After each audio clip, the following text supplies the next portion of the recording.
The Eagles and Bengals have played a whopping 14 times in 56 years, so it's basically a first date Sunday in Cincinnati. We'll talk to Sal Pao and Butch Hopson from Bengals.com about Philadelphia and Cincinnati. Lamar Jackson is a runaway this year, seemingly, for MVP. How about we check in on some of the 31 guys that were picked ahead of him in 2018? Sean Green has your picks and props. Bill Reinhardt has your Week 8 fantasy starts and sits. It's all right now on This Week in Pro Football. It's time for This Week in Pro Football, a deep dive into the key issues and marquee matchups in the National Football League. For the next 60 minutes, we invite you to sit back or lean in with host Pat Callahan as we preview the week's Eagles matchup, big games, breaking stories, and all news NFL.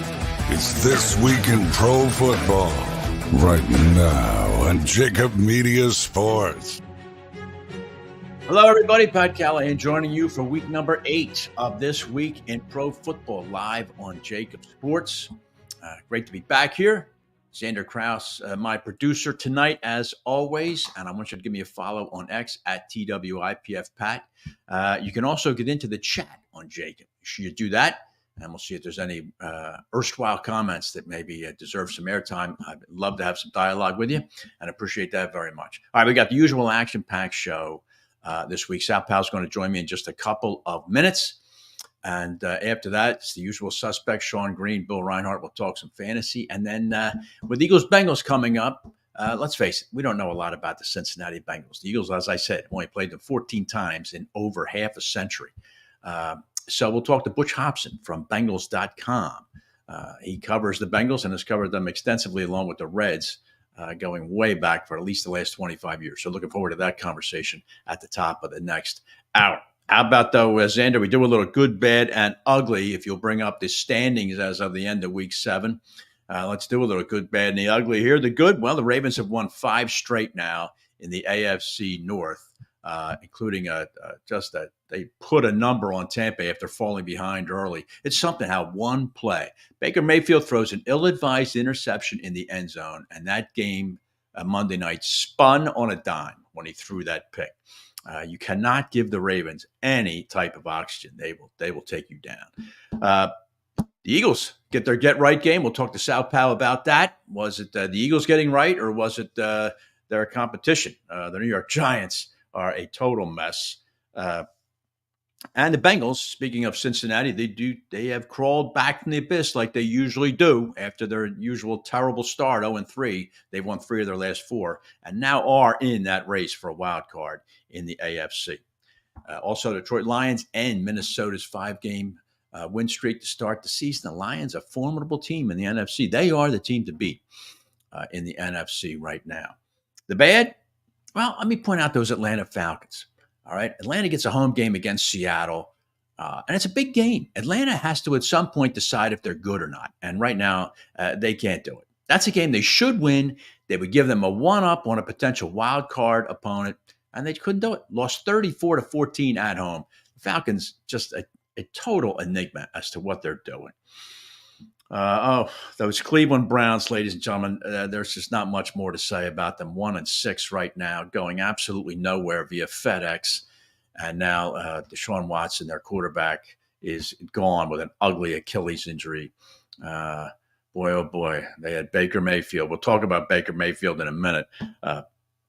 But the Browns going absolutely nowhere. And the 49ers falling below 500. I think that's a big surprise if you look there. The NFC West, thought to be a tough division. What's a mess right now? Seattle leads it at 4-3. They've lost 3 of their last 4. Arizona 3-4. San Francisco 3-4. The Rams' whole season on the line on the Thursday nighter against Minnesota.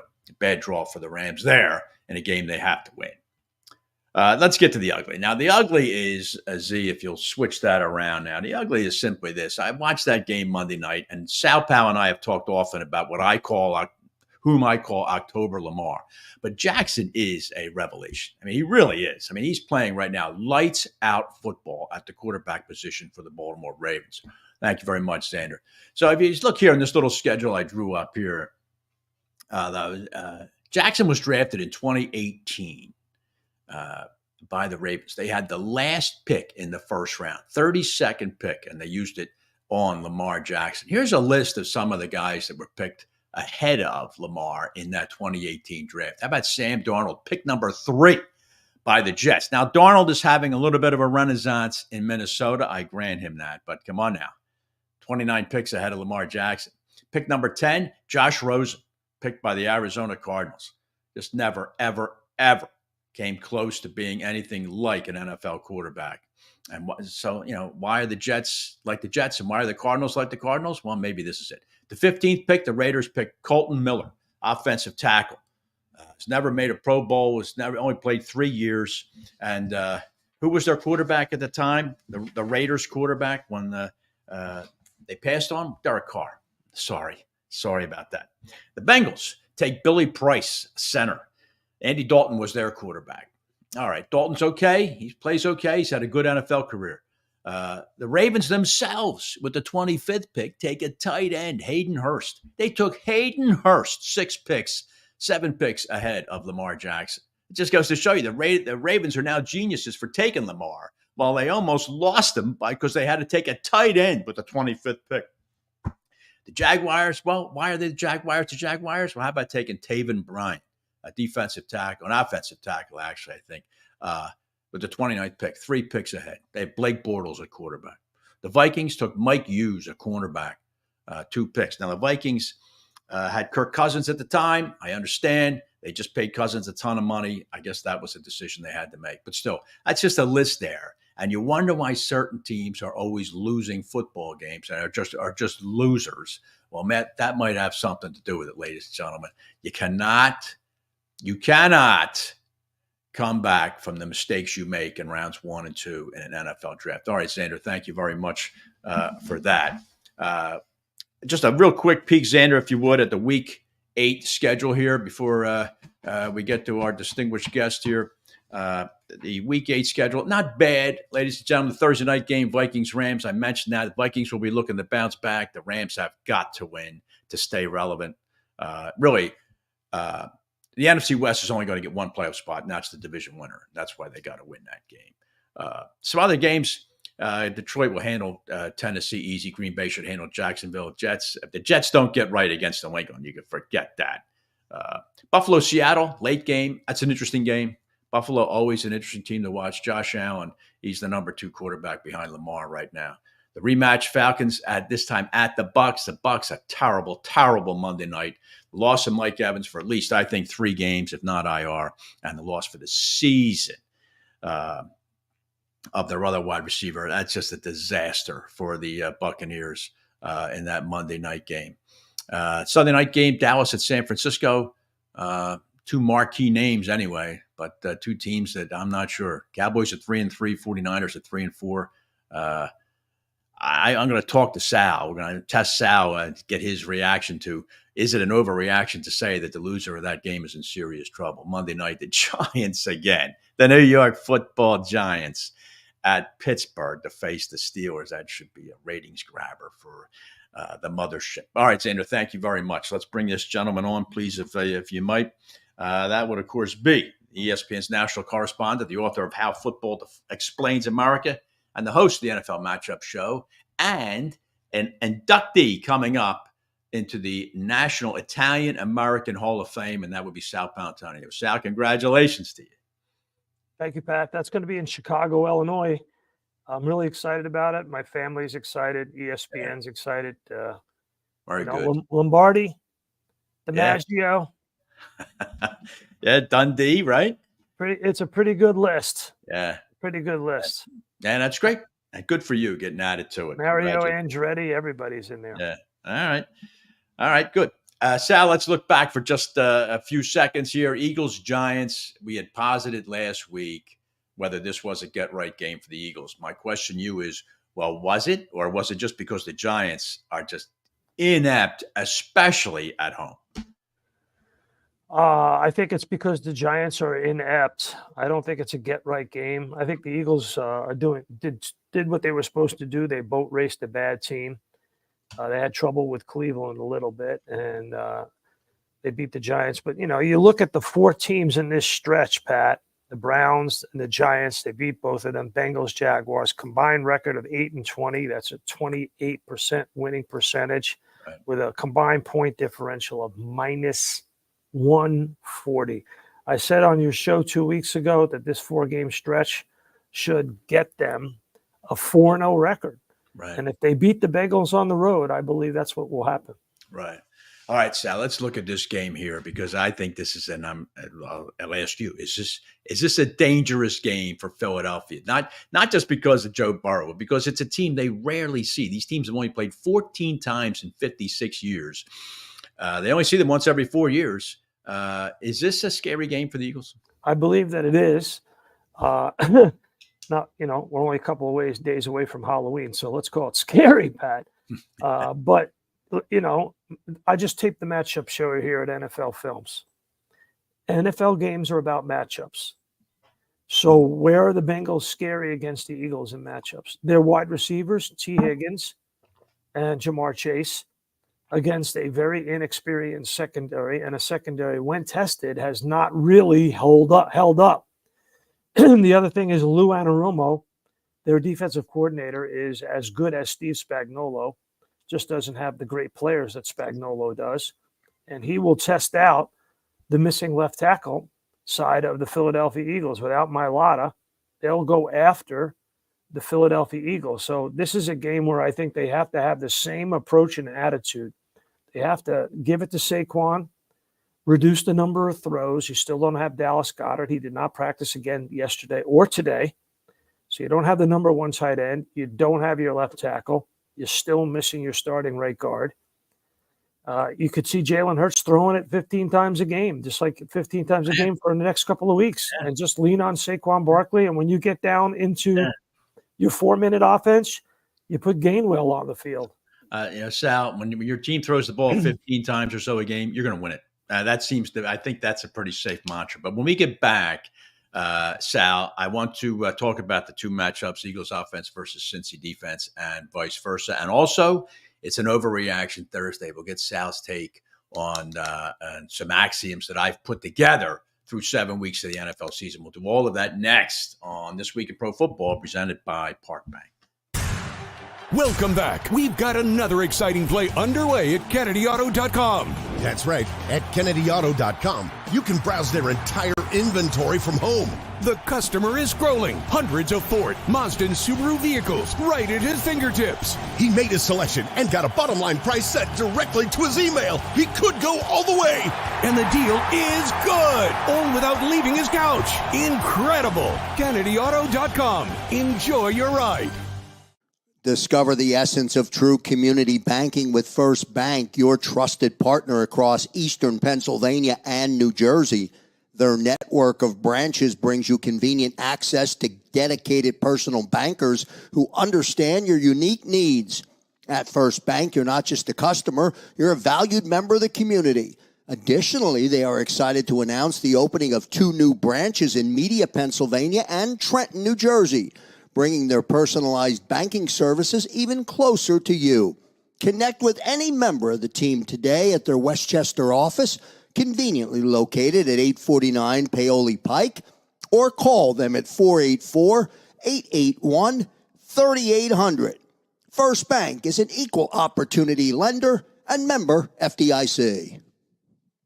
Johnny Apple's Restaurant and Bar opened in 2001 and for over 20 years has been serving great food and good times to Bucks County residents, friends, and family. Ideally located at 184 Buck Road in Holland, Johnny Apple's offers a terrific array of steaks, seafood, and daily specials. They also host private parties and affairs of any size. For excellent food, great company, and a relaxed lunch or dinner, check out Johnny Apple's Restaurant at 215-953-9900 or at johnnyapplesrestaurant.com.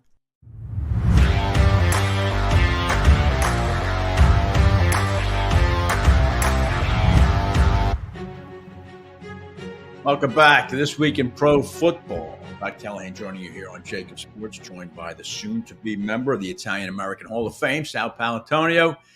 Sal, we were talking about this game, Philadelphia at Cincinnati, and I wanted to ask you this. Is it, and you just mentioned it before we broke, actually. Cincinnati, 22nd against the run, 136 yards a game. So do you see the Eagles? Well, why get away from it, right? I mean, if you can dominate a game with this guy who is really the best free agent signing of the year, I guess it's a good debate between him and Derrick Henry. But certainly in the NFC, why get away from it, right? Well, no, you don't want to do that. But you got to remember the Bengals played poorly at the beginning of the season, and they are getting a little bit better. Sam Hubbard, Sheldon Rankins, B.J. Hill, Trey Higginson, Logan Wilson, Jermaine Pratt, that is a pretty good front six. And when they're playing well with that defensive coordinator, you have to respect them. Without a doubt, you have to respect them. You're going to be playing Fred Johnson at the left tackle position, so you're probably going to run right a lot. But, last week they were successful, and I'm sure that Anarumo and the Bengals defensive staff looked at it, that they ran student body left behind Cam Jurgens, just like they used to do with Jason Kelsey. And the Eagles do a very good job. They have athletic offensive linemen on the left side, and that's what they do. So the Bengals would be loading up to try to stop that. The Bengals just have better personnel defensively than the Giants do. All right. They have a better, more experienced defensive coordinator who's been in the Super Bowl. So they can play, and they're getting better. So that is something definitely to watch. They will have to have a little bit more balance in this game. Not a whole lot, but they will. And the other thing too is you won't see A.J. Brown matched up one-on-one against the backup safety like it did last week. That 9 route that A.J. Brown ran right up the sideline in front of the Giants bench was against a backup safety. That was a mismatch that anybody playing quarterback could see. That will not happen in this game. They will have to be more creative offensively in the passing game. All right. Well, let's stay with that, if I might. The Eagles' passing game right now, I do not want to say is pedestrian, because I think when you have those kind of weaponry, and Hurts has proven himself to be a bona fide NFL starter, but still, he's 20th in passing in yards per game and 13th in yards per pass attempt. Do you see that? I mean, is there anything holding the Eagles back aside from their ability to run the ball? But do you think if he needs to, they can turn it around, say Sunday, if they need to pass the ball, if they need to go 75 yards in a minute and a half, are they able to do it? Well, let's look at two sides of the coin. In the aggregate, the Eagles going into week 8 have the most. They lead the NFL in plays of 40 yards or more with 10. What's one more than Baltimore? And it's done with balance. Right. 6 pass plays of 40 yards or more, 4 run plays of 40 yards or more, a total of 10 of 40 yards or more, one more than Baltimore. On the other side, Jalen Hurts, and I'm not trying to make excuses for him, but these are the facts. He was missing A.J. Brown for a long stretch. Right. He was missing Devontae Smith. Now he's missing Dallas Goedert. Right. He was missing Lane Johnson, and now he's missing Jordan Mailata. So what Kellen Moore has recognized is the limitations of this offense due to injuries, the strength of this offense due to Saquon, and the fact that the Giants just handed them the running game. You might as well take it. That's how you win games at the NFL level. That's correct. And so that's where you are. Now, the other side is, will you need more Jalen Hurts? Of course you will. Right. Of course. But that's not the way they're playing football right now. Right. Yeah. And I do think they have they have the weapons to do it, Sal. I mean, this guy proved in 2022 he could do it. It'll be interesting to see, if the Eagles plays of 40 yards or more, Pat, 6 pass plays, wins the NFL. I don't want him to be in this position, Sal, but I do believe that if they need to go 75 yards in a minute and a half, they have the ability to do it. Now, one more question about Cincinnati. I'm going to ask Butch Hopson this too, because no one should know it more than him. Butch Hopson. There's Johnny Bench, there's Pete Rose, and there's Butch Hopson. He is Mr. Cincinnati. Yeah. He's a voter. He's the Cincinnati representative. Oh, is he? Pro Football Hall of Fame enshrinement. All right. I appreciate it. This is the creme de la creme you have on your show. I know. Cincinnati, Sal, they're such an enigma. Nobody knows anything about, they're one of the anonymous teams in the NFL, really. He's Butch Hopson. He's the man in Cincinnati. Has been Why since I was covering the team for the Philadelphia Inquirer. Why do the Bengals start so slow? What is it about an organization, Sal, that they have such inertia at the start of a season? Because this is like 2 or 3 years in a row now the Bengals have missed the gas pedal at the start of the season. Yeah, you're going to have to ask Butch about that for the specifics over the long term. Right. The ownership has been tight with money. Right. The whole, offseason holdout of their best player, Chase. Right. The injuries, of course, to Burrow over the last couple of years since Burrow got injured with knee injury and wrist injury. Yeah. He's had a number of injuries, leg injuries. So it's been a whole host of things. But I covered the Bengals in their Super Bowl against your beloved Rams. I was there when they played at UCLA and they practiced there during COVID. And I really got an appreciation for their head coach. I think their head coach is a good coach. Right. He's got great emotional intelligence. He knows how to call games. And they have one of the best defensive coordinators in the league. They've been unlucky. Man, oh, man. Yeah. If they had protected Joe Burrow in that game. Now, they were going against Aaron Donald. Right. They only lost by 3 points. I know. And he sacked 7 times. I remember. You're right. And, of course, protected Joe Burrow in that game. They win that game, Pat. And Sal, the other thing, too, just like the Bills, unfortunately, they play in a conference with Mahomes and Reed, and that is a pretty substantial disincentive. All right, Sal, listen, I want to do a little overreaction Thursday with you here, pal, and I'm going to hit you with a number of conclusions, and I want to know if these are overreactions or if you think they are fact-based. All right, I am ready, Pat Callahan. Go back to your newspaper type experience here. All right. Baker Mayfield's season has peaked. Yes or no? Overreaction, Pat. All right.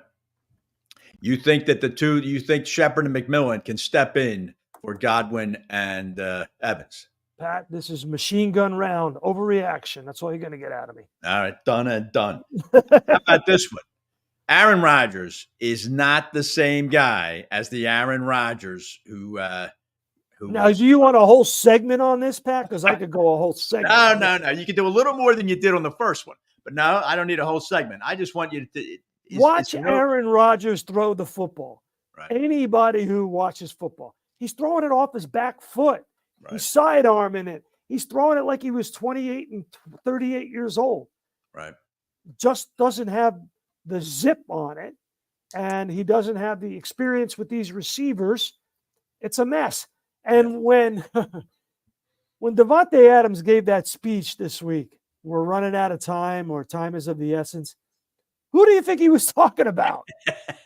I guess he was talking about the 40-year-old quarterback. Right. He wasn't talking about Breece Hall. And that is true. All right, Sal. The loser of Dallas, San Francisco Sunday night is in big trouble in the NFC. Overreaction or no? Not an overreaction. Big trouble. It's what Peyton and Eli like to call the gotta have it game. Gotta have it, Pat. Gotta have it. I think Dallas got a big break though with the injuries that San Francisco now has. I'd be curious to see if Deebo Samuel is going to play because Brock Purdy, I think Sal gets a little exposed when he doesn't have 2 Pro Bowlers at wide receiver, and he also doesn't have an All-Pro at running back. So Purdy's not going to win games by himself, Sal. So I get a little exposed when I'm not on the air with Pat Callahan. How about that? Yeah, I just think I'm just saying he's I'm sorry, he's a system quarterback, and I think Dallas, who plays terribly out in San Francisco, terrible. Dak Prescott can't play out there. By the way, congratulations to Xander Kraus. I'm wearing a red shirt and a black jacket, and you're wearing a red shirt and a black vest. That is some kind of next level producing by Xander. That is Tricanian-like production right there by Xander Kraus. That's what I expect. It's what I fully expect here at JAKIB Sports. All right, Sal, the last one. You and I have joked often, I should say, about October Lamar, and he's playing lights out. But here's my overreaction here. Derrick Henry, because he's such an unbelievable presence. He looks like the Predator back there with an NFL helmet on. Wow. But his presence can get Lamar Jackson to a Super Bowl? Overreaction. They got to go through Kansas City, Pat. Right. Look at the standings. I Look at know. the standings. Yeah, Look at that's the fair. standings. That's an overreaction. Hey, Pat, here's my MVP list right now. Derrick Henry, number 1. Right. Jared Goff, number 2. Right. Lamar Jackson, number 3. All right. Now, comparing Lamar to Jared Goff now. See, the trouble with for Jared Goff, Sal, is he's just so vanilla. And I don't mean that in a pigment context. What I'm saying is Jared Goff only has 18 incompletions in the last 6 weeks. He does. I know he does. But don't tell me voters are going to look. They're going to look that much into these statistics. They're going to take Lamar. That's over. one thing I don't vote on, Pat. Yeah. Well, you should be in there. I'll get you in there. All right. Just don't leave that Hall of Fame. By the way, the list of the final 50 came out. I see Eric Allen is on it. He really doesn't have what I consider to be terribly stiff competition at cornerback, Sal, this year. So I think, do you think Allen has a good chance maybe to get to the 15? I do. All right. Good. We will discuss. Yeah. Ask Butchie if we'll vote for him. I will. I'll do that. He's Hey, the only Butchie, you want to come back on This Week in Pro Football? Vote for Eric Allen. He's the only Eagle of the 50. It's really something sometimes, that franchise. Just you did such a heck of a job of getting these past Eagles in. There's nobody left, Sal. Dawkins, Vermeil, Carmichael. I know. Next, Gabriel. That's the next one for you. All right. All right, Sal, pal, thanks a lot for joining me, pal. Congratulations again on the induction into the Italian-American Hall of Fame. Look forward to talking to you again next week. National Italian-American Hall of Fame, Pat. Come on, wow. All right, Sal. Congratulations, Chicago, pal. Illinois. All right, I'll see you. We'll talk to you soon. All right. Sal Paolantonio joining me there.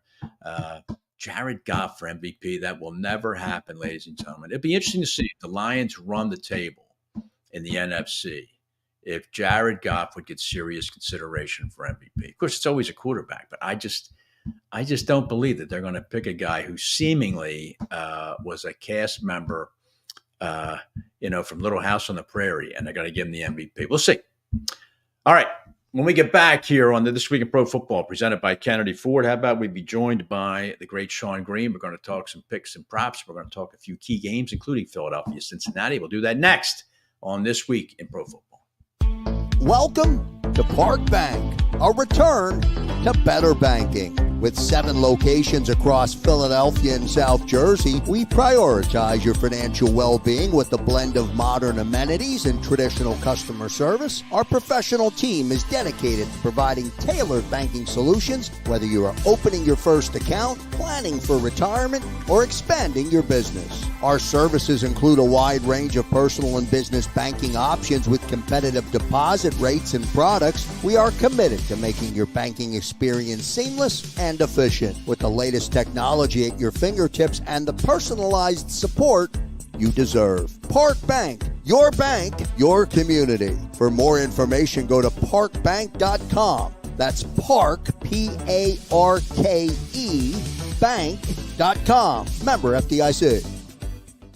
Concrete Cutting Systems Incorporated is the concrete cutting specialist in the Philadelphia area since 1995, and they've become the specialist in the Pittsburgh area as well.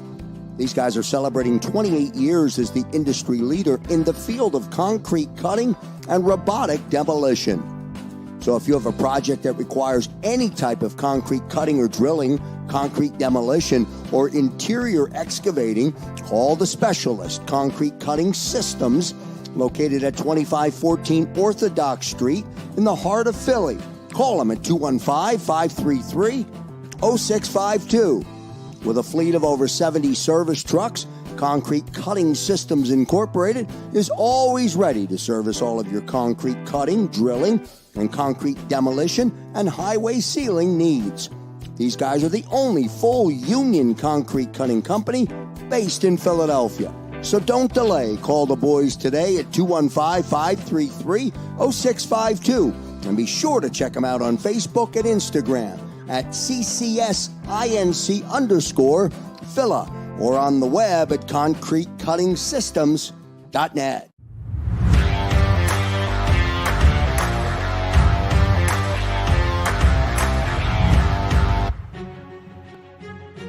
Welcome back to This Week in Pro Football here on JAKIB Sports. I mentioned how the Bengals are one of the anonymous teams in the NFL. Well, next week, Philadelphia plays the most anonymous team in the NFL. That would be the Jacksonville Jaguars. That's what Sal was talking about. The Eagles are in this 4-game stretch. This would be a good get for them, though. They win this game against Cincinnati, but the Bengals can be formidable, especially, obviously, offensively. We'll talk to Butch Hopson about that at the top of the hour. But I cannot – this guy's time is too valuable. I cannot waste it on me just talking about things like the Cincinnati Bengals. That one, Sean Green, is on the line, the host of the Sports Gambling Podcast. Sean, welcome to the show, pal.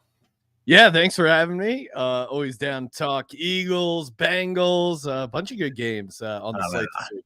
I've said the word Bengals more in the first 30 minutes of the show than I think I've said in the last 3 years, Sean. Nobody, they're such an odd team. They take forever to get started, and then they finally do. But, one of the things I'm going to have Butch Hopson on later, he's the purveyor, the host at Bengals.com. One of the things that I think is notable, though, is Joe Mixon is exploding in Houston, right? Yeah. And he's playing great football because the Texans have this annoying habit of giving him the ball, okay, which is something the Bengals refuse to do. I mean, it'd be first and goal at the 7-inch line, and no. Now we're gonna have to find Jamar Chase somewhere here. We can't give the ball to Joe Mixon. And I just wonder if that the Bengals, to me, Sean, they're too pass happy a team, and I think that's why sometimes they get themselves into trouble. Yeah, no, I mean, obviously you got Joe Burrow, you got Jamar Chase, you got T. Higgins. It's tempting to, hey, let's just throw the ball all the time, but you need to be balanced because teams, you even see it with Patrick Mahomes. Like if you're going to lean into the pass too much and rely on your superstar quarterback, teams have figured out how to play against that. And also too, like game script wise, the Bengals have found themselves behind the 8 ball a number of times and having to throw a little bit more maybe than they'd want to. So it's probably a 2-part. But to use the example you just gave right there, where you just rattled off their quarterback and their wide receivers. So if I said to you, well, you have Jalen Hurts and you have Devonta Smith and you have A.J. Brown, why would you bother to run it? Well, the answer is because you win games. When you hand the ball, if you have a quality running back, hand him the ball, you tend to win football games. So, okay. Speaking of the this ball game, Sean, well, before I even get to that, I thought it was notable, and I wanted to get your take on this, that last week, 94% of the public's money was on Philadelphia versus the Giants, and 90% of the public's money was on Cincinnati versus Cleveland. Now, can you just talk for a minute why you think that was? Is the public, does the public quickly identify terrible teams and they bet against them? Is that the reason? Yeah, I mean it's the public versus the the sharps angle has been really funny this season because like the first 5 weeks the public was getting destroyed, and then these last 2 weeks the public has had a crazy comeback where like not only is the public doing like winning, but they're like winning all the bets with the majority side of the public money on. They've been winning, so it's kind of unsustainable. But yeah, the public's always going to lean towards favorites and fading bad teams. And I guess hard to blame them. Like who is wanting to bet on Deshaun Watson? Certainly there was a case of how well the Browns have done against the Bengals historically. And Joe Burrow had never won in Cleveland. That was only his second win against the Browns overall in the NFL. And man, if the Bengals don't get that kick return for a touchdown to start the game off, they might've been in trouble. So it's been an interesting year as far as what the public's doing, the roller coaster the public's been on. But yeah, certainly the public's been hot as of late. Yeah, they certainly have. Now, so how do you think the public's going to roll with this game? The Eagles are a 2.5-point dog here in this game against Cincinnati. Where do you think the public money comes down the next 72 hours? Yeah, this one's interesting. I think it's a little split. I'm pulling up the exact numbers. Yeah, it's leaning so 58% of the bets, but only 41% of the money is on the Eagles. So that means there's more bets and it's smaller amounts on the Eagles. Right. So that would mean the Eagles are probably a little bit of the public side. I could see some public though, some public bets coming in late on the Bengals. So yeah, it's a little split, but I would say public probably on the Eagles here. How about that? All right, that'll be interesting. I'm surprised that it's only 41%. The Eagles seem to be a betting favorite, but was curious to see how that. 58% of the bets, but Yeah. only 41% of the money. 41% of the money. That means guys like me are betting on the Eagles, Yeah, not guys like you are betting the Bengals. Yeah, the guys betting bigger amounts are betting on the Bengals. Yeah. I see the case for the Bengals. I get it. You want to look to fade this Eagles secondary. Hey, they've played some bad teams here, but I to me, the case for optimism for the Philadelphia Eagles is if the Eagles can run the ball against the other team, they can win some games. And there really has been a nice commitment to the run coming out of the bye week. They committed to the run against the Browns. Barkley didn't have a huge game, but they at least didn't get away from it. And then especially in the game against the Giants, I mean, we saw a fullback. They brought out a fullback, which if you watch a couple of those plays where Barkley really sprung, it was because they converted that linebacker, Ben Van Sumeren, to fullback. And as an Eagles fan, I like it. Pound the rock. I mean, the biggest complaint with Hurts was he's turning the ball over too much. So they've, gone back to, hey, very simple game plan. Single high safety. If A.J. Brown has one-on-one coverage, take deep shots. If not, keep it safe. And yeah, he's probably leaving some plays on the field, but he's not turning the ball over, and it's keeping them in games. And their offensive line, especially now that they don't have Jordan Mailata, Fred Johnson is a liability in pass protection, but he's awesome. I don't know if you saw some of the clips of him tossing some of the D linemen around. He's good, just leaning in and pushing for the run game. So I think there's a lot of reasons to continue to run the ball, especially with Saquon playing as well as he has. I agree. And I know he's broken some big runs out of that shotgun, but Sean, I'd love to see them run more out of the I formation. I think the way he runs, that forward lean that he has, man, if you give him a head of steam hitting that line of scrimmage with the offensive line playing as well as it is, I think you get some really good results. But all right, well, how do you like this game? Tell me who you like, and just give me a couple props, too, that you might like in Eagles-Bengals. Yeah, no, I like the Eagles, again, because statistically, you should be able to run on this Bengals team. 25th in rush defensive DVOA, 20th in rush EPA. So, they're not a stout run-blocking team.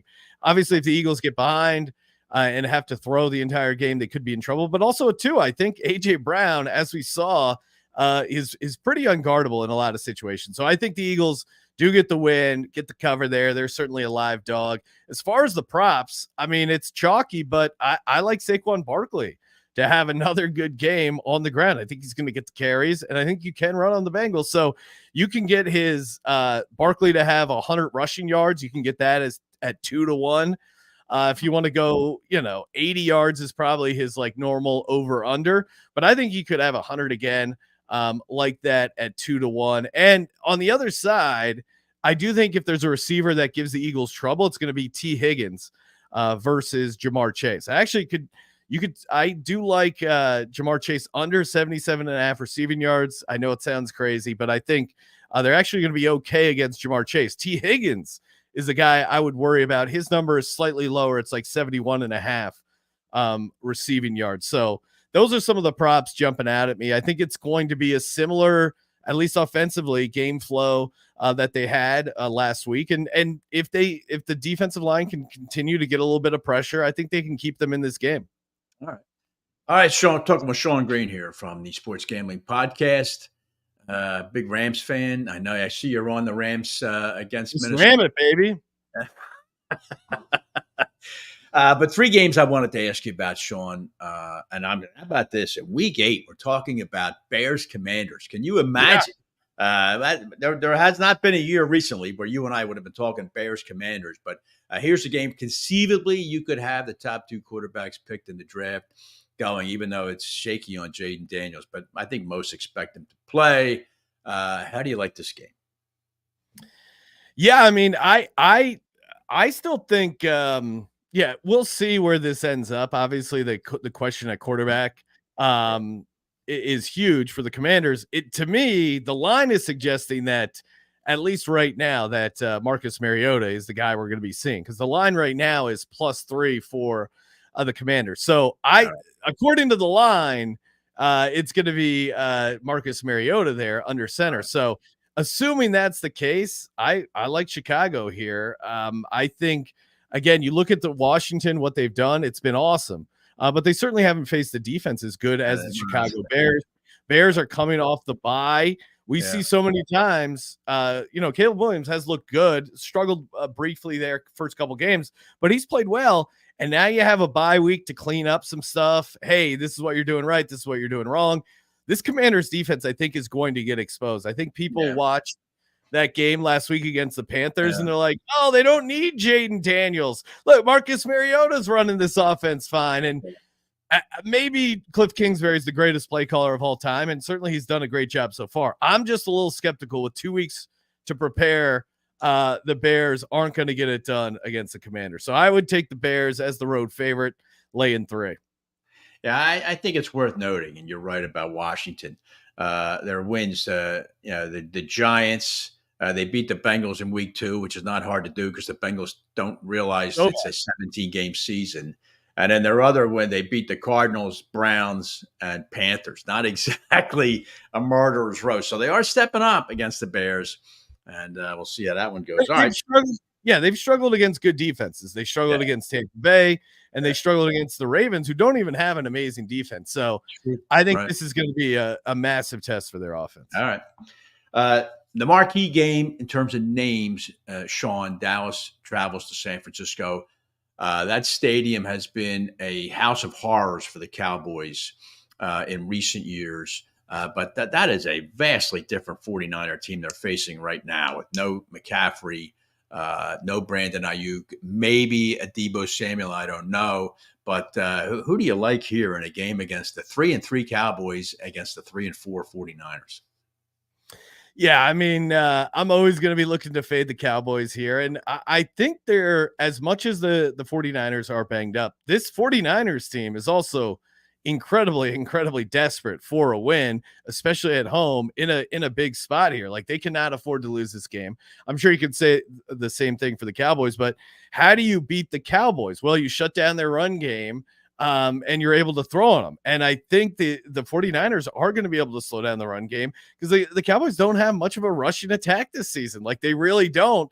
And they've kind of gotten exposed with that. Now, I know the 49ers don't have their traditional weapons, but I'm confident that Shanahan can scheme up enough against this very, very porous Dallas Cowboys defense. So I like the 49ers.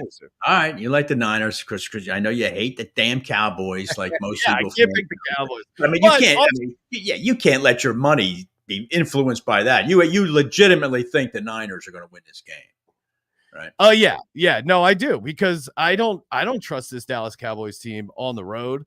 They haven't shown me anything. And Nick Bosa versus Cowboys offensive line. I mean, if you're talking yourself into the Cowboys, you're expecting Micah Parsons to play. I mean, we're taping this on a Thursday. Micah Parsons is still a DNP. So I know. And look, you can't, the old saying I've heard, power is the one element of the human condition you can't fake. The Cowboys cannot run the ball. I mean, they literally cannot run the ball. And so I don't know. And that's a tough way to win football games, Sean. We were just talking about how the Eagles, 30 teams stood around while the Eagles grabbed Saquon Barkley and the Ravens grabbed Derrick Henry. Okay. The last game I wanted to ask you about, again, it's not a marquee game, but I only put it down here because the Giants fascinate me. They're terrible, the New York Giants. And they go to, but we're going to be force-fed them again Monday night. Can we have a national TV game without a New York team in it, Sean? Is that possible? Yeah. No, and the Jets have been bad too, right? So I know. We're sick of the Jets. The Giants travel to Pittsburgh. And what's interesting to me are the Steelers, who they hung 37 on the Jets last Sunday. Awesome. And I don't know how the hell they did it, but a 6.5-point favorite. I don't know how you can like the Giants on the road here, even though they're way better on the road than they are at home. Yeah. So if you were to talk yourself into the Giants, you would look at, we have this trend that we talk about on the show a bunch, the close your eyes special. If you underperform the spread by 21 points the previous week and you're getting points this week, it's usually a time to play on the team, which I almost got there with the Giants. I was really close because Tomlin and the Steelers, they're great as a dog. They're great as a short favorite. They're not great usually as a bigger favorite. Right. However, what got me to stick with the Steelers here is just the offensive line of the New York Giants is just so bad. Without Andrew Thomas, they really don't have a pulse. And you have TJ Watt on the other side of the ball versus this Giants offensive line. Now, the Giants might be able to get some pressure on Russell Wilson. We'll see how he responds. They lead the league in sacks. Yeah, the Giants do, and Wilson is a sack machine, Sean. But you can run the ball. Again, look at the Eagles' game plan. It was very simplistic. Pound the rock, and that's what the Steelers do. So Najee Harris, Jalen Warren will be able to move the chains against them, give Russ a couple easy throws, wait for Daniel Jones to turn the ball over. Daniel Jones has been horrible in primetime games. Everyone gave Kirk Cousins all that crap for all those years. It's really Danny Dimes has picked up where he left off. So you got to face Daniel Jones in primetime. Yeah, I think that's a fair one. That's a fair one. All right, Sean Green, where does everybody find you here? I love these podcasts, but everybody check this website out. He's got podcasts all over the place, and your prop bets are up for week 8. Your picks are up for week 8. Where can everybody find you over the weekend? Yeah, it's pretty easy. Just wherever you watch shows, YouTube, Spotify, Apple Podcasts, wherever you get your shows, type in Sports Gambling Podcasts, and you can't miss us. And if you watch VSiN, we're on that 8 o'clock every Friday night, West Coast time, 11 o'clock on the East. Fun Friday night show. So check us out there. And Google Sports Gambling Podcast. Can't miss us. All right, Sean Green. Thanks very much, pal. Get the Rams over the finish line for me, will you please? Go Rams. All right, we'll talk to you next week, pal. Thanks very much. All right. All right, great Sean Green joining me there from the Sports Gambling Podcast. When we get back, it'll be the great Bill Reinhardt. We'll talk some fantasy football with Bill, some Week 8 starts and sits. And, man, we got to go over some quarterbacks. There is a shrinking list of grade A fantasy quarterbacks right now. We'll talk to Bill about that next on This Week in Pro Football. What on earth are you doing? We have dinner reservations in 15 minutes. I'm trying to figure out who to start in my fantasy football lineup. Every website I check has a different opinion. It's driving me crazy. How do you set your lineup so fast? I have a secret weapon that will blow your mind. Wow. What's the secret? I've been using fantasyguru.com for all of my fantasy football decisions. Fantasyguru.com? Isn't that with that crazy guy, Jeff Mans? You mean the legendary fantasy guru, Jeff Mans? He's a genius. Fantasyguru.com has everything you need to dominate your league. Starts, sits, busts. It's like having a fantasy football expert panel in your corner. Wow, fantasyguru.com. But I feel like you're cheating on me. How do you think I won our league last year? Fantasyguru.com. It'll feel like you're cheating, but you're not. Join fantasyguru.com today. Use the code NEW30 for 30% off instant savings. Evolution Energy Partners has helped hundreds of businesses save millions of dollars on their energy spent. They offer electricity and gas procurement strategies, efficiency audits and engineering and financing solutions, as well as online utility bill management. To learn how your business can save, visit www.evolutionep.com or contact Chuck Herschella at 610-329-8288. Evolution Energy Partners, energy solutions to improve your bottom line. At Whistler Pearlstein LLP, we assemble the most effective team to handle all of your legal needs. There are players and pretenders, but our hustle and heart set us apart. In practice now for over 75 years, we're proud to be one of the most prominent full-service law firms in the Philadelphia region. We offer 17 different areas of practice, including business, corporate, and tax education law, real estate, zoning, and land development, municipal law, and litigation. Our top-rated attorneys and staff are laser-focused on client success. We strive to provide outstanding legal counsel with the highest level of care and consideration. Let us show you the Whistler way. Learn more at WhistlerPearlstein.com or email Michael J. O'Donohue at mod@whistpearl.com. WhistlerPearlstein.com or mod@whistpearl.com.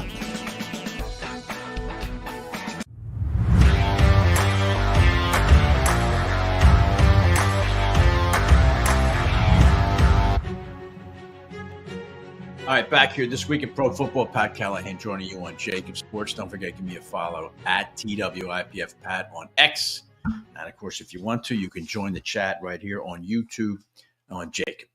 All right, how about we bring this guy up, Xander, and that would be the man who has to get back in the studio very quickly to get another commercial in the can. That would be Bill Reinhardt. Bill, how you doing?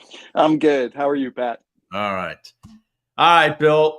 Bill Reinhardt, of course, fantasyguru.com, and, of course, writes a column for the New York Daily News.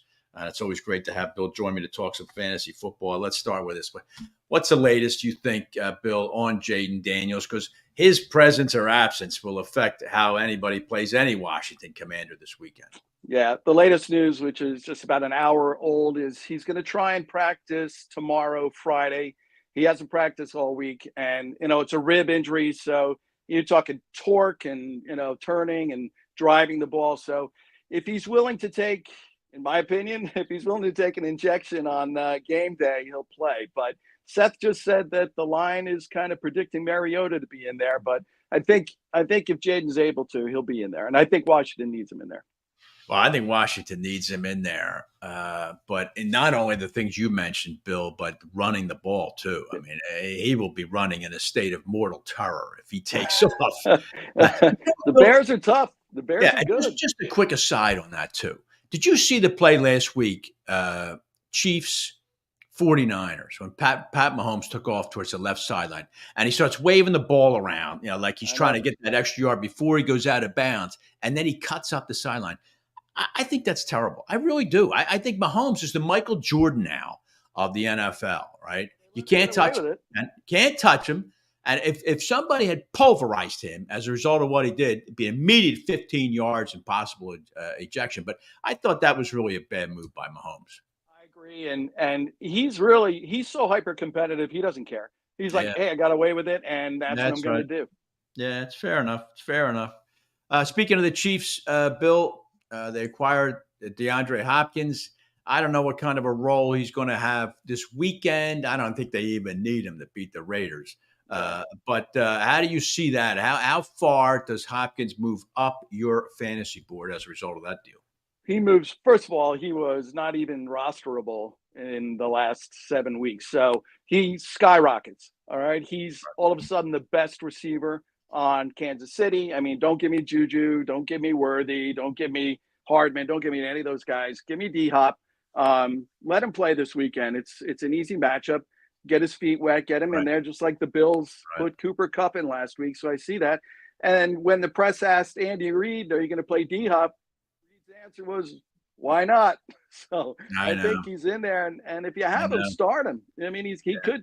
Hey, Mahomes needs someone to throw touchdowns to. So I think you can start him. Yeah, he was in the draft that I was in, Bill. He was like the 103rd guy taken in the draft, like an 11th round pick. And boy, what a bonus now. The guy who has DeAndre Hopkins in any league, you know, who maybe invested a 10th or 11th or 12th round pick in him. Now all of a sudden he's got a round 2, round 3 wide receiver.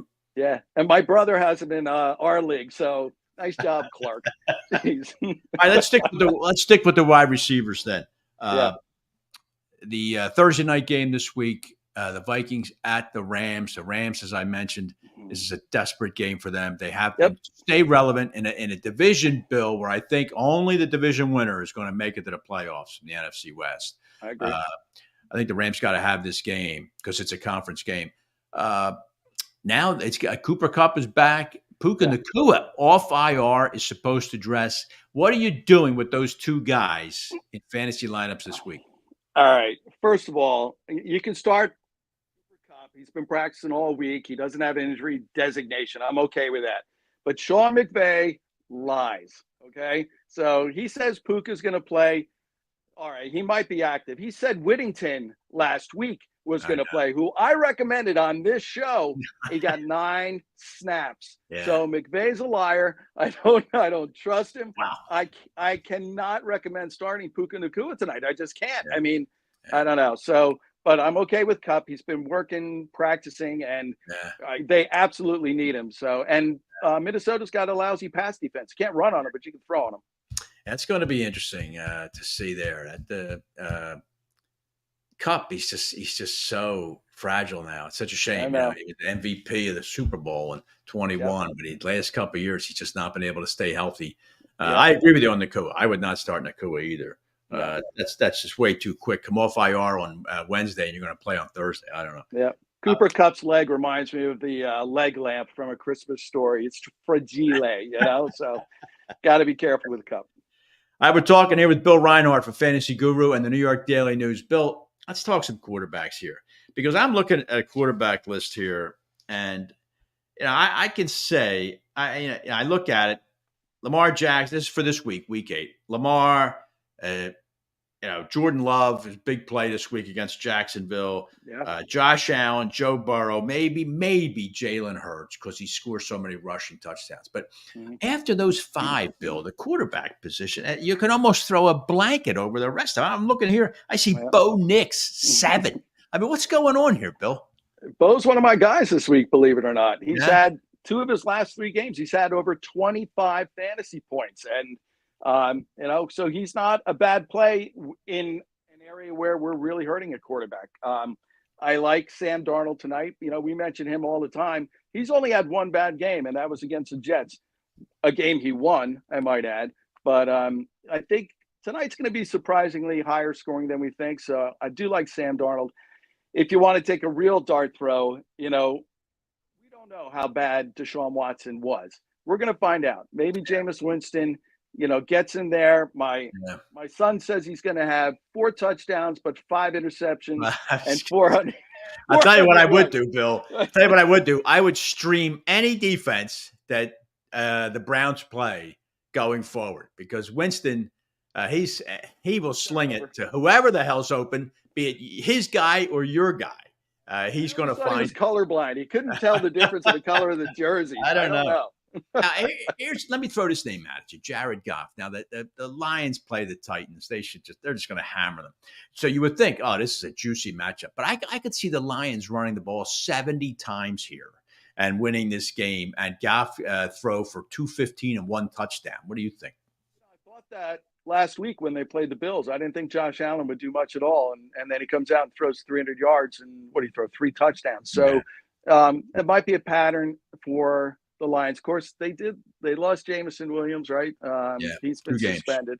But look, Goff, you started and you drafted him as a starter, so it's okay to play Goff, and you just got to hope for the best. But he might throw a couple touchdowns, might do better than we think.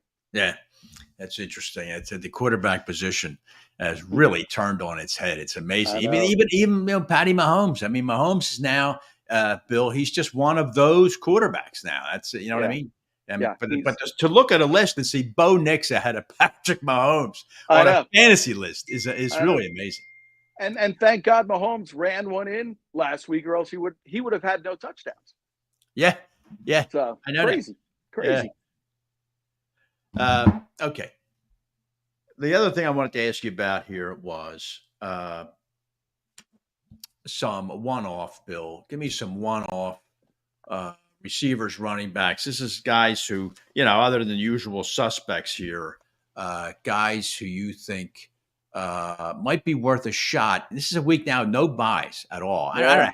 But someone can explain to me how the NFL does that, Bill. I mean, I don't know. We need to. It really messes with fantasy football players because they have their buys further down the year now when we're all fighting for playoff spots, and all of a sudden I'm not going to have Josh Allen in week 12. I'm looking at that already because I have Derrick Henry.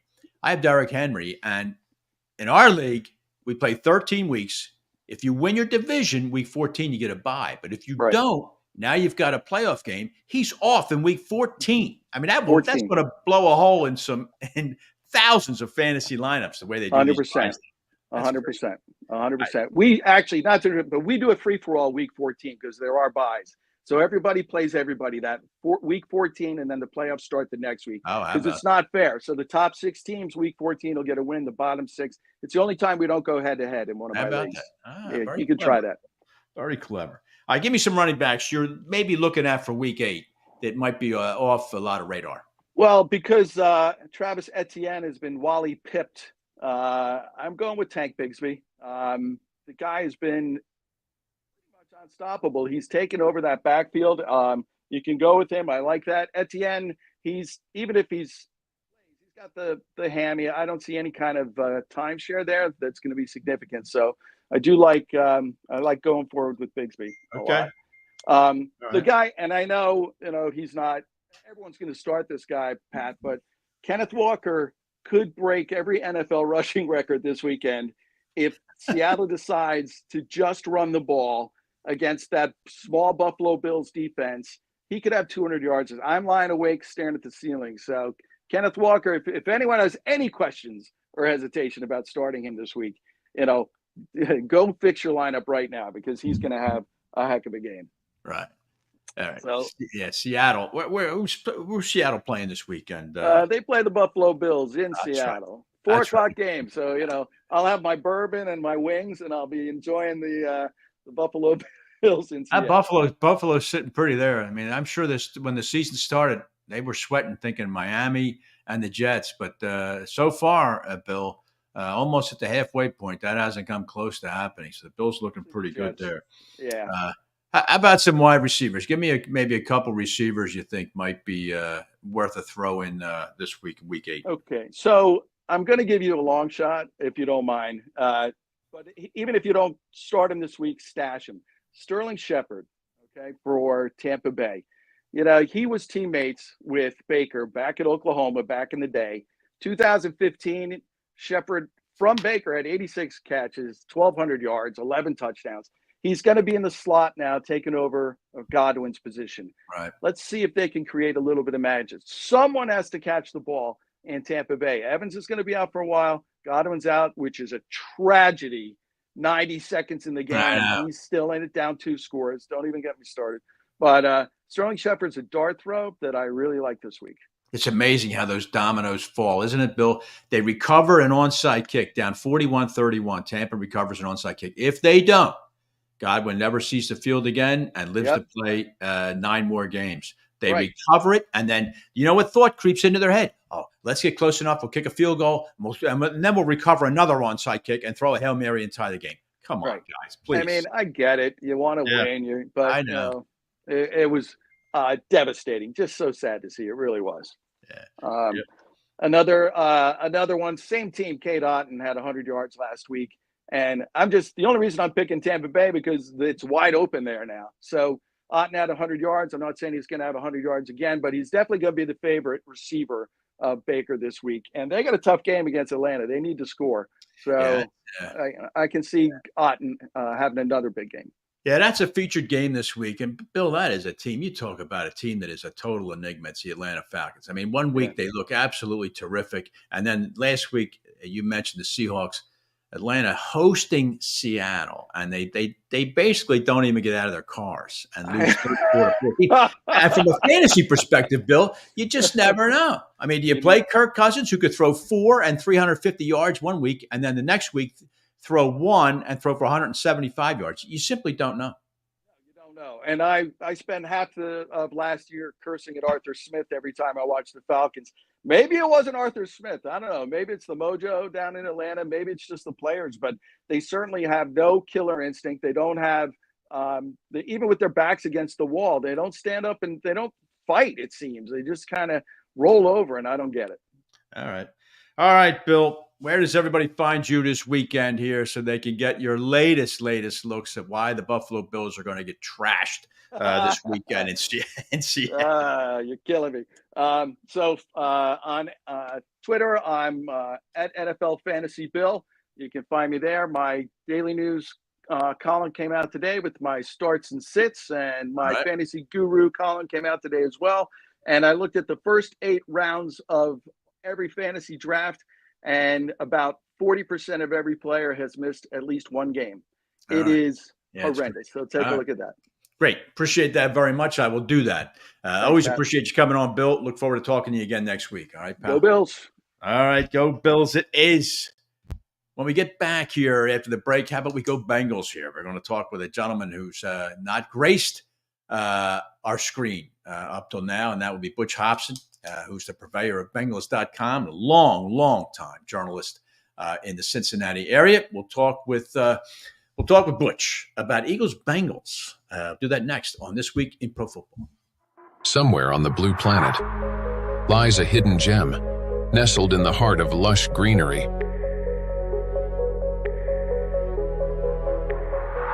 Where the game of golf takes on a new meaning. At Spring Mill Country Club, we offer an unparalleled golfing experience. Our meticulously maintained course is designed to challenge and delight golfers of all levels. But that's not all. Spring Mill is also the perfect venue for your most cherished celebrations. From intimate gatherings to grand weddings, our elegant banquet facilities provide the perfect backdrop for your special day. With exquisite cuisine, personalized service, and breathtaking surroundings, every event at Spring Mill becomes a cherished memory. Let us be a part of your journey, whether it's a round of golf, a celebration, or a once-in-a-lifetime wedding. Spring Mill Country Club, where every moment is extraordinary.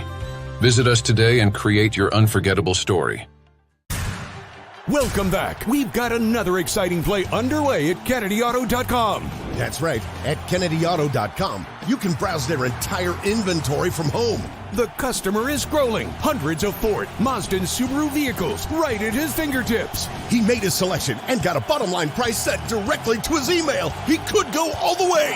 And the deal is good, all without leaving his couch. Incredible. KennedyAuto.com. Enjoy your ride. Johnny Apple's Restaurant and Bar opened in 2001 and for over 20 years has been serving great food and good times to Bucks County residents, friends, and family. Ideally located at 184 Buck Road in Holland, Johnny Apple's offers a terrific array of steaks, seafood, and daily specials. They also host private parties and affairs of any size. For excellent food, great company, and a relaxed lunch or dinner, check out Johnny Apple's Restaurant at 215-953-9900 or at johnnyapplesrestaurant.com.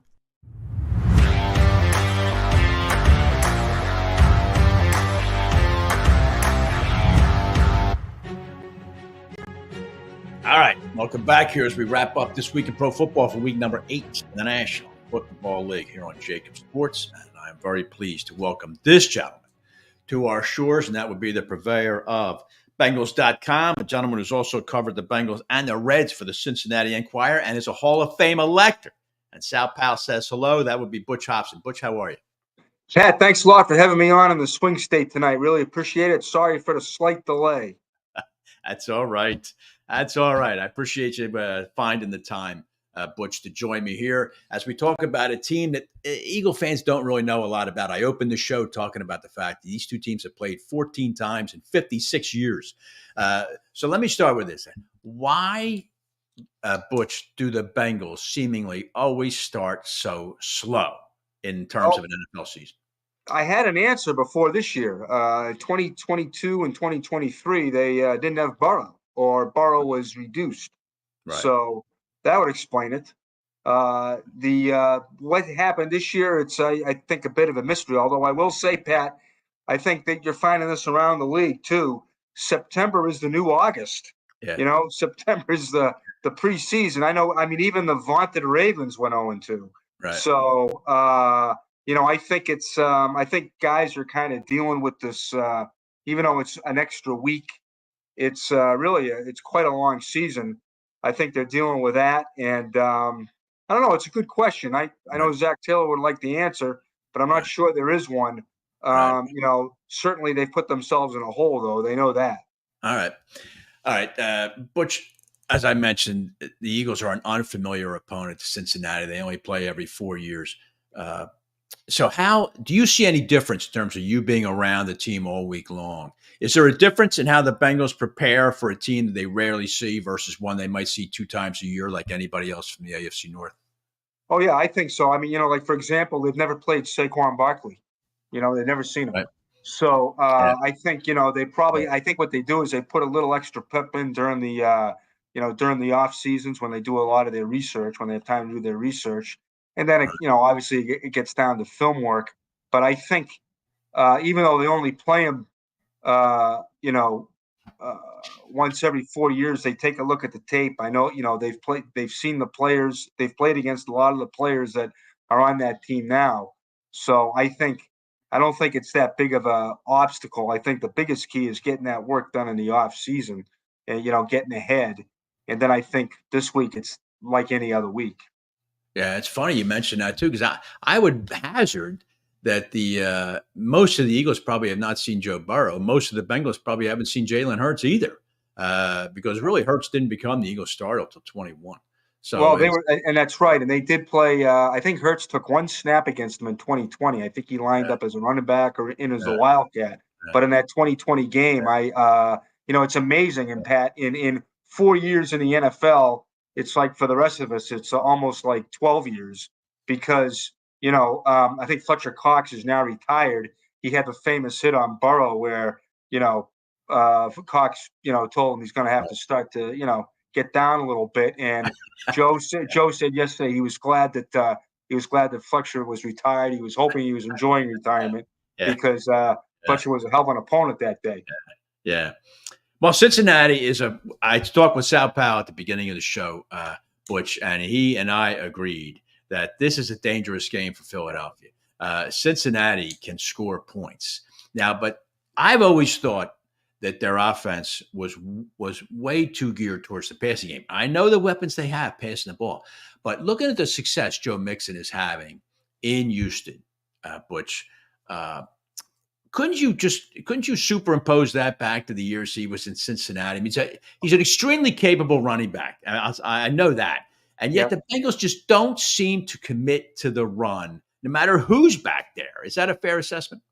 Yeah, I mean, I think Zach Zach Taylor has said, and he has made no bones about it. We're a pass-first team.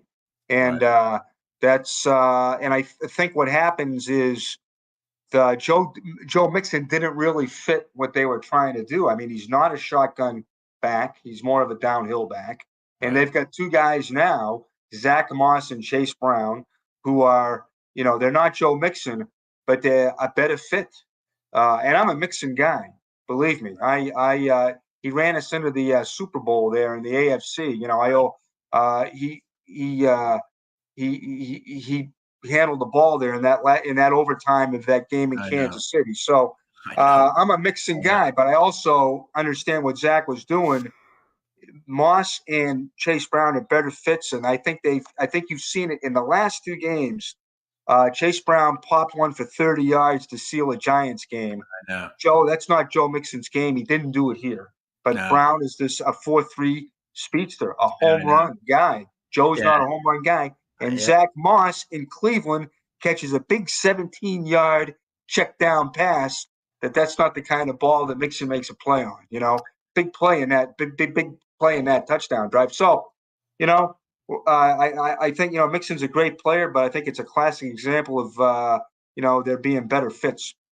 I guess so, Butch. I guess you're right. I always think back to that Super Bowl and the Bengals, that last drive when he didn't play at all. Samaje Perine was back there, and I just think, man, shouldn't you have one of your top guys in the backfield there to help Joe Burrow out in the last minute of a Super Bowl? But at any rate, the Bengals do have a formidable passing attack. Burrow, obviously, Higgins, and Jamar Chase. The Eagles secondary, not their strength, Butch. So I assume we're going to see a lot of balls heading number one's way Sunday. Is that how you see it? Well, I mean, they're young back there, but they're very talented. I mean, Mitchell, these guys, I saw Mitchell one snap down at the Senior Bowl. That guy was clearly the best player on the field, and they like the kid playing, the other guy they drafted in the second round there, Cooper DeJean. So I think, again, any game you go into, it's a Chase and Higgins centric. But I think you got to remember, Vic Fangio, the last time Vic Fangio played these guys, a huge game in the Super Bowl run, December of 2021 in Denver. Classic Fangio, you've got to be patient. He's not going to give you anything easy. It's going to be fundamentally sound. You can't make mistakes against this guy. And Burrow learned then that day. I thought it was the fourth worst passing day Burrow ever had, but he won a 15-10 game. And I thought, and this is what he's going to have to do Sunday. He's going to have to be patient. Fangio is not going to give him anything. He's not going to give Chase anything long. They know it. They're going to have to, they're going to have to be patient and pick their spots. Yeah. I think it's a fascinating game. I really do. I think it's going to be interesting to see because the Bengals are a slight favorite. I guess because they're the home team. I wouldn't say Butch Cincinnati's desperate. They're sitting at 3-4. Yeah. I don't think they're going to win the division, but I think they've got a real good shot at a wild card. But I mean, would you say this is a must game for Cincinnati? Well, I mean, when you start 1-3, yeah, they're all 1-4. They're all must. But I would say this is a dangerous game for the Bengals too, because just Philly's so talented. You talk about that 2020 quarterback class. Jalen Hurts is the winningest quarterback in that class. Yeah, how about Jalen Hurts wins games. He may have a tough. He's in a tough town. Yeah, he is a tough. He's in a tough town, but the man's won 38 games. I loved him at the Senior Bowl. Magnetic personality, good player, and this is a dangerous game for the Bengals because they're playing better on defense now. But last year they had a problem giving up the big play. The Eagles thrive on that with with Smith and Brown.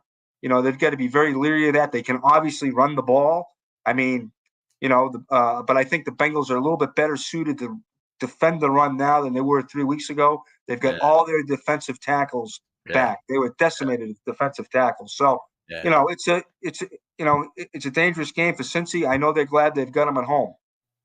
Yeah, it's interesting too. You mentioned that about Jalen Hurts because it's a tough town, Philadelphia. It is a tough town, and certainly both Hurts and Nick Sirianni, the Eagles head coach, are fully aware of that. Yeah. One other thing, Butch, talking with Butch Hopson here, the host of Bengals.com and a Hall of Fame elector.